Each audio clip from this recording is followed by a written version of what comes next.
All right, MMA Weekly Radio, the lowdown. Peterson and Hatton here, giving this another go around. Sorry guys about the technical difficulties. We had some audio issues. But anyway, let's jump back on the horse and get this ball rolling. Dana White meeting with Conor McGregor soon. Fight against Cowboy Cerrone makes sense, according to Dana White. Dana White was recently on the Jim Rome show. He said he and I are getting together very soon within the next week, and we're going to figure out what's next for him. White told the Jim Rome show on Tuesday, I see him fighting this summer.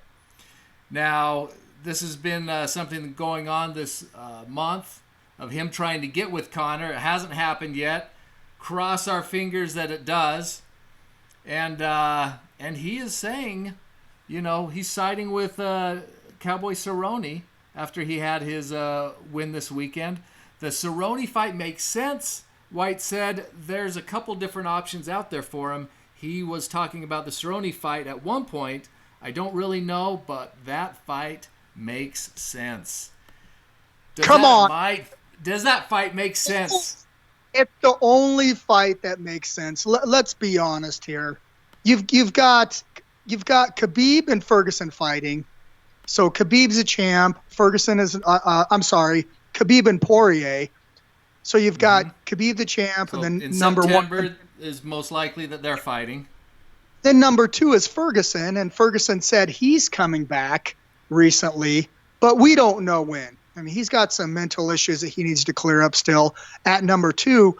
At number three is Conor. At number four is Cowboy.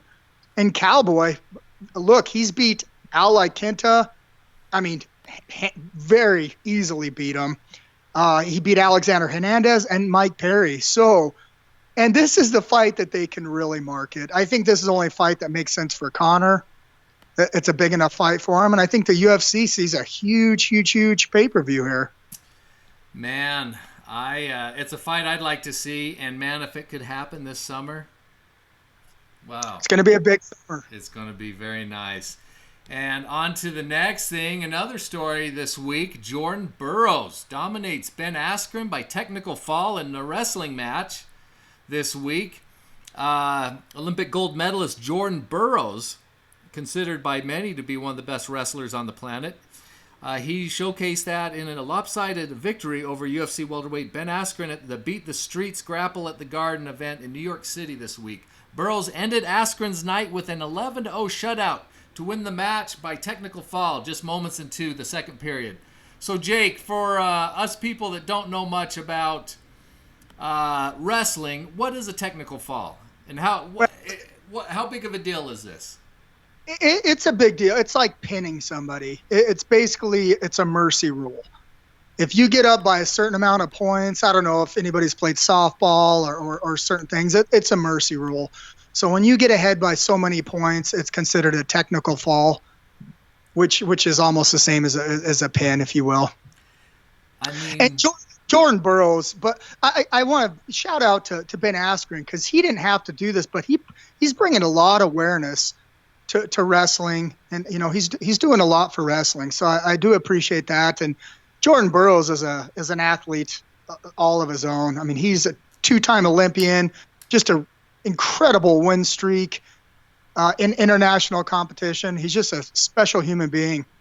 How big of a deal is this? Because he mentioned this week, he's seemed to be dipping his toe, kind of like filling out. Maybe I try MMA out. Maybe I don't. Dana White, when asked about it, was positive towards welcoming Burroughs into the UFC. How big of a deal would that be to have him come over here?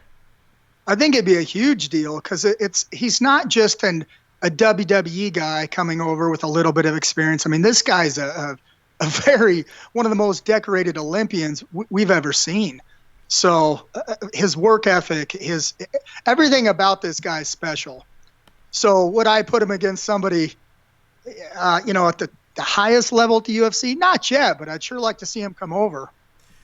And next, on a more somber note, UFC veteran Anthony Rumble Johnson arrested for domestic abuse. TMZ came out first reporting on this. A woman called the police to report an altercation with her boyfriend Johnson. The woman claimed that she was packing Johnson's belongings when he picked her up and put her in a football hold and carried her to another room. The report went on to say that Johnson admitted to picking her up and carrying her, but said that he never had any intent to hurt her. So yeah, that's unfortunate. I hate it when we see things like this pop up. Because there was talk not too long ago, wasn't there, of a possibility of him kind of returning? Yeah, I mean, he's 35 years old.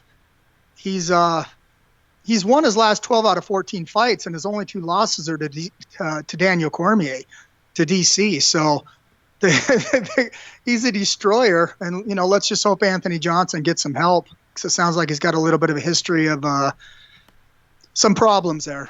Yeah, well, and we don't know what actually went on, but let's hope it gets taken care of here soon. Anyway, on to bigger and better things. In the famous words of James Brown, it's a man's world, and without a woman, it's nothing.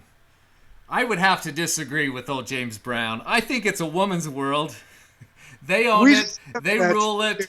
And that's right. Thank you, Paige Van Zant, for brightening up my day. Yeah, good for her. I mean, she's she's doing well, and she's marketed herself well, and it's impressive what she's done all the way around. You guys can check that out over at Sports Illustrated. She did a photo shoot, and she had mentioned here that I find it funny how she said, quote, "Being able to show how beautiful women can be and how strong and gorgeous, I've always wanted to show that side, especially being a professional fighter." Good or bad for the sport? Because some may say, and especially some women, that it's not the purity of the sport. We should focus on the fighting, not on the sexuality. Blah blah blah. What do you have to say to that? I don't know why I don't have any problems with that. I mean, when women first started in this, they weren't quite up to the level. But I'll tell you what, you watch these girls train, and they're impressive. So if she wants to model and do everything, and continue to fight, I say good for her. Jake, do pretty female fighters, are they treated differently in the UFC? I think pretty people in general are treated different. I'm no Brad Pitt by far. So I have a feeling if Brad Pitt walks up to the counter and I walk up to the counter, it'll be a little bit of a different response. So I'm going to say yes. I say use whatever you got, and if you can make some money, make some money. And going on this weekend we've got UFC 237, Rose Namajunas versus Andrade. Rose is the underdog in this. We're over here at our friends at MyBookie. If you guys sign up over there, there's a 50% sign-up bonus. Just put in MMA Weekly in the code, and you can get your bonus over there. But they have Rose as the dog at plus 100 and Andrade at minus 130. A little bit shocking there. I mean, I could see maybe even odds, but how do you bet against Rose unless they just think maybe mentally she's a little unstable from the whole Conor event that happened? I don't know how you put her as an underdog. Yeah, I wonder what that could be a good bet then. If you're on Team Rose and she's at plus 100, which is my understanding even money, you bet $100, you win $100 plus your original 100. That would be a good bet for you. What about Anderson Silva, who many consider the GOAT? I think the GOAT is either him or John Jones. He's a dog in this against Jared Cannonier. Yeah, I mean, I like Jared, and he's very exciting, but Anderson Silva is one of those old savvy veterans, like those old boxers. They just know how to move around. You got to remember, Anderson Silva just went, 3 rounds with Israel Adesanya, who everybody considers one of the best out there now. So, and he held his own. So I think Anderson might pull this one off. Probably not in spectacular fashion, but keep him away with the size and range. And, he's a savvy veteran. We got talk about veterans, and I got him over my shoulder over here. BJ Penn versus Clay Guida. BJ is super underdog. Plus 475. Clay's a minus 700. To show how much of a dog he is, I mean, if you bet on Clay, you have to bet $700 to win $100 there. But if you think BJ's the boy to win, you could make some big money. I don't know quite what to say here. Obviously, I'm a huge fan of BJ Penn. He was one of those guys that paved the way for MMA. I mean, at one time, I think BJ fought at heavyweight against Lyoto Machida in another organization. I mean, the guy's incredible what he's done in his lifetime, but he's lost 6 fights in a row, which is tied for the most losses in UFC history, and he's going for the 7th here. And he's won 1 out of his last 10 fights, and one of those was a no contest to John Fitch. But that's a rough run. So it has been over 100 pay-per-views since he has won a fight. Yeah, that's quite something. But you know what? I mean, what kind of dirt does BJ have on Dana? No, you got to wonder. You got to wonder. I mean, that's what does a lot he have on you, Dana? No, but to be serious, but it's serious about it. BJ, he has a big fan base, and huge fan base, and obviously, and all joking aside, Endeavor is here to make money. They must have run the numbers. They must see, because it can't be cheap to have BJ Penn on the card, and so they're there to make money, and they must make money when BJ win or lose. There's still people that want to see him fight, so you got to respect that. If still after that many losses, and BJ still wants to be in there and fight, Well, in all fairness to BJ as well. I mean, Josh Berkman, Takanero Gomi, Rashad Evans, Josh Koscheck, all those guys had 5 losses, and I think Phil Baroni, Hector Lombard, those guys were at 6 losses. So BJ's not alone in this. So going to the chat room, we got some guys letting their voice be heard, and feel free to call in also. Rose will win 2nd round TKO. Mr. Blue 90210 says that Rose will win in the 2nd round. You know what? I kind of want to see what this says. A Rose win in the 2nd round with her being at even money. What does that have her at?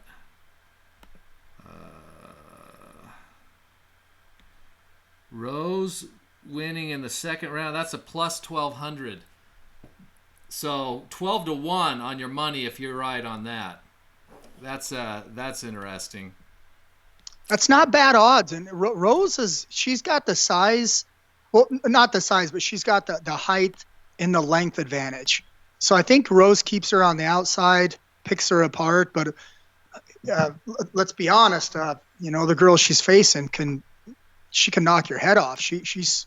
Well, that's a risky bet. You're picking an exact round. If she's a round below or after, you lose the money on that. Paul Nunya says Rose has good movement. She just needs to keep the distance, run in, and choke Jessica out. And Mr. Let me see who else. Long John. And Anderson Silva is old and facing different types of competitors. And then there's some interesting comments on BJ Penn. We got quite the conversation going on here. We love you guys in the chat room, by the way. Yes. And then Adrian Mayorga, his mind is in the right place. Where's Paige Van Zant with the bikini? You can go to Sports Illustrated along with the rest of us and see that. And I think they have a little bit of video too. If you go to our article on the website about that, we have a little video in there. So not too bad. Good on you, Paige. I love it. Oh, and then Long John brings up War Machine. Yeah, some interesting conversation. But it'll be some, so we'll have to tune into the fights this weekend. And also, it's just not the UFC. What else do we got going on this weekend, Jake? Bellator. We've got Bellator coming up. And some decent matchups in this Bellator card. We have Michael Chandler versus Patricio Pitbull Freire for the lightweight title. That's a gorgeous fight. That is a great fight that I want to tune in for. Douglas Lima versus MVP Michael Venom Page. I don't hate that fight at all. And isn't there one of the pro wrestlers fighting too? It's kind of Jake Hager, WWE, yeah, aka Jack Swagger, facing T.J. Jones, and I don't know much about T.J. Jones. I mean, they're doing the right thing and building, Jake Hager up. Well, fun. Well, hey guys, thanks for tuning in. We appreciate it. Every Tuesday and Thursday, 7 o'clock Pacific time, we will be here, and we hope that you come back and shout out with us. And this is The Lowdown.